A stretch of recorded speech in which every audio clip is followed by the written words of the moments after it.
সীমান্ত পেরিয়েও শেষ রক্ষা হলো না ইনকিলাব মঞ্চের মুখপাত্র হাদি হত্যার মূল অভিযুক্তদের। দীর্ঘ রিমান্ড শেষে পশ্চিমবঙ্গের আদালতে তোলা হলো ফয়সাল ও আলমগীরকে।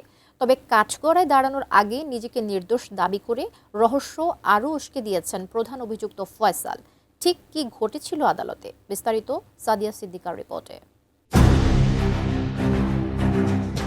ইনকিলাব মঞ্চের মুখপাত্র শরীফ ওসমান হাদি হত্যার ঘটনার চাঞ্চল্য যেন শেষই হচ্ছে না।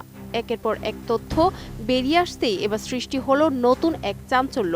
সম্প্রতি হাদি হত্যাকাণ্ডের সঙ্গে জড়িত দুই অভিযুক্ত ফয়সাল করিম মাসুদ ও আলমগীর হোসেনকে ভারতে আটক করা হয়। এরপরই ঘটনার মোড় নেয় ভিন্ন দিকে।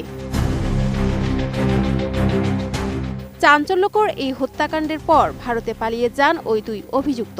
তবে সম্প্রতি পশ্চিমবঙ্গ পুলিশের বিশেষ টাস্ক ফোর্স STF দুইজনকে আটক করলে শুরু হয় নতুন করে নাটকীয়তা। দীর্ঘ 14 দিনের পুলিশ রিমান্ড শেষে রোববার অভিযুক্ত ফয়সাল করিম মাসুদ ও আলমগীর হোসেনকে উত্তর 24 পরগনা জেলার বিধাননগর মহকুমা আদালতে তোলা হয়। এর আগে কঠোর নিরাপত্তার মধ্য দিয়ে তাদের বিধাননগর মহকুমা হাসপাতালে শারীরিক পরীক্ষার জন্য নিয়ে যাওয়া হয়েছিল। পুলিশের কাছে ঘটনার সত্যতা স্বীকার করলেও সাংবাদিকদের বলছেন ভিন্ন কথা।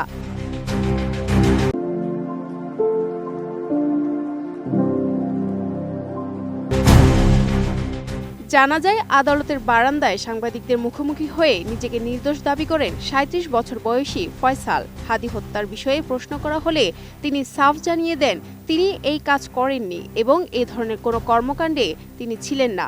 তবে তাকে এই ঘটনায় ফাঁসানো হয়েছে কিনা এমন প্রশ্নের জবাবে তিনি কোনো মন্তব্য করতে রাজি হননি। এর আগে গত 8 মার্চ পশ্চিমবঙ্গ পুলিশের বিশেষ টাস্ক ফোর্স বা STF বাংলাদেশ সীমান্ত সংলগ্ন বনগাঁ এলাকা থেকে এই দুইজনকে গ্রেফতার করে। STF সূত্রে জানা গেছে 34 বছর বয়সী আলমগীর হোসেনের বাড়ি ঢাকায় এবং ফয়সাল করিম মাসুদের বাড়ি পটুয়াখালী এলাকায়। তারা দুজনেই অবৈধভাবে মেঘালয় সীমান্ত দিয়ে ভারতে প্রবেশ করে গত কয়েক মাস ধরে বিভিন্ন এলাকায় আত্মগোপন করেছিলেন। সুযোগ বুঝে আবারও বাংলাদেশে প্রবেশের অপেক্ষায় থাকাকালীন গোয়েন্দা জালে ধরা পড়েন তারা। যদিও STF প্রাথমিক জিজ্ঞাসাবাদে দাবি করেছিল যে গ্রেফতারকৃত ফয়সাল ও আলমগীর হাদিকে হত্যার বিষয়টি স্বীকার করেছে, তবে আদালতে ফয়সালের সরাসরি অস্বীকার এ মামলায় নতুন মাত্রা যোগ করেছে। বর্তমানে অভিযুক্তদের বিরুদ্ধে নির্দিষ্ট ধারায় মামলা দায়ের করে আইনি কার্যক্রম এগিয়ে নেওয়া হচ্ছে। 2025 সালের 12 ডিসেম্বর রাজধানীর পল্টন এলাকায় মোটরসাইকেলে আসা হেলমেট পরিহিত দুর্বৃত্তদের গুলিতে রক্তাক্ত হন ইনকিলাব মঞ্চের পরিচিত মুখ শরীফ ওসমান হাদি। আহত হাদিকে ঢাকা মেডিকেলে নেওয়া হলে শুরু হয় তার বেঁচে থাকার লড়াই। কিন্তু এই লড়াইয়ে হার মানেন হাদি।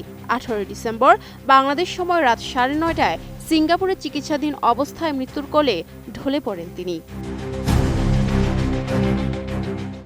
Sadia Siddika, ATN news.